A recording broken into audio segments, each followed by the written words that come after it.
Salah satu tema debat ketiga Pilpres Minggu 7 Januari mendatang adalah soal pertahanan dan keamanan.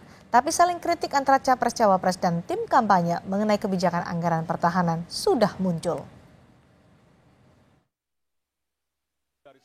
Komisi Pemilihan Umum akan menggelar debat ketiga Pilpres 2024 pada Minggu 7 Januari 2024. Tema debat ketiga ialah menyangkut pertahanan, keamanan, geopolitik, dan hubungan internasional.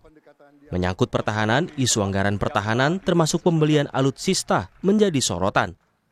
Calon Wakil Presiden nomor urut 1 Muhaimin Iskandar menyebut pembelian alutsista saat ini bukanlah prioritas untuk pasangan Anies Muhaimin. Sebab tidak ada situasi perang saat ini. Dia pun mengkritik pembelian alutsista pemerintah dengan cara berhutang.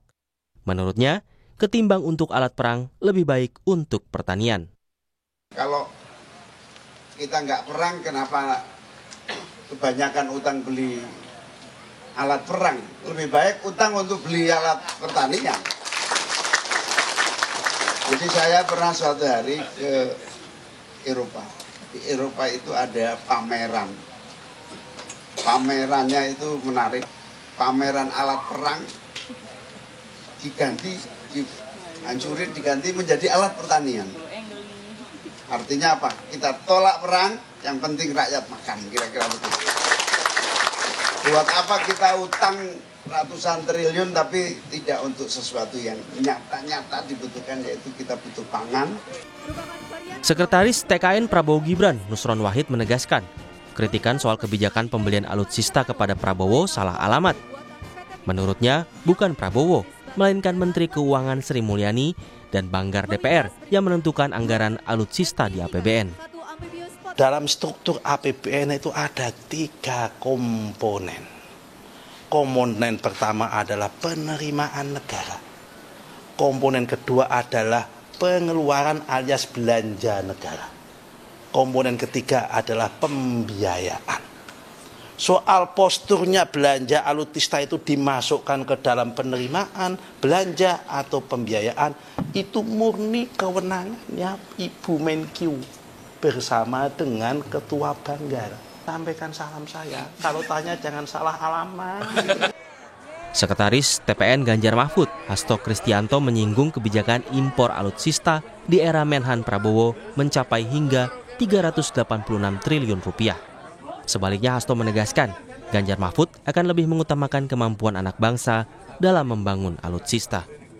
Itu nanti akan disampaikan berbeda dengan Pak Prabowo yang untuk pengadaan alutsista pun itu harus membentuk suatu PT Teknologi Militer Indonesia yang diisi oleh sahabat-sahabat dekatnya.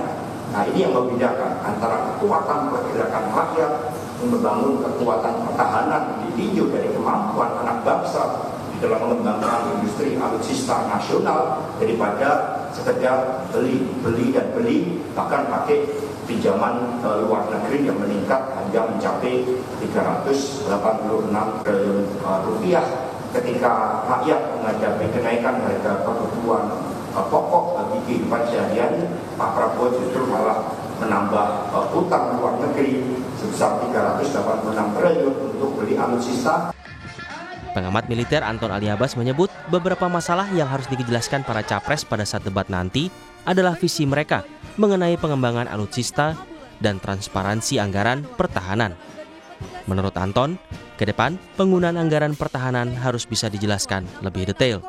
Penting juga untuk adalah bagaimana kita menjadikan bahwa ini anggaran pertahanan ini adalah untuk publik, kita bisa buka, kita bisa akses. Sebenarnya 40% itu dibelanjakan untuk berapa ratus ribu prajurit sih, kan kita nggak tahu gitu. Jadi rinciannya semestinya itu bisa transparan gitu. Kalau misalnya Inggris itu penggunaan balance sheet-nya untuk finance itu udah setiap bulan untuk sektor pertahanan sendiri. Nah, kita nggak perlu sampai ke arah sana, tapi minimal jangan cuma kasih sedikit ya, 3 lembar, 4 lembar, kita kasih rinciannya. Jadi ketika negara ingin menaikkan anggaran pertahanan itu sudah jelas bahwa semua itu bisa kita dapatkan, kita dapat informasi. Jadi tadi saya bilang, kita ngomong tentang optimum essential forces, datanya dari mana sampai sekarang aja saya tidak tahu belanjanya kayak apa, kita membangun kayak apa. Nah, itu keterbukaan itu yang dibutuhkan publik dan harapan saya. Selain pertahanan, tema dalam debat ketiga Minggu 7 Januari nanti adalah mengenai keamanan, hubungan internasional dan geopolitik. Debat ketiga adalah debat khusus untuk calon presiden. Tim Liputan, Kompas TV.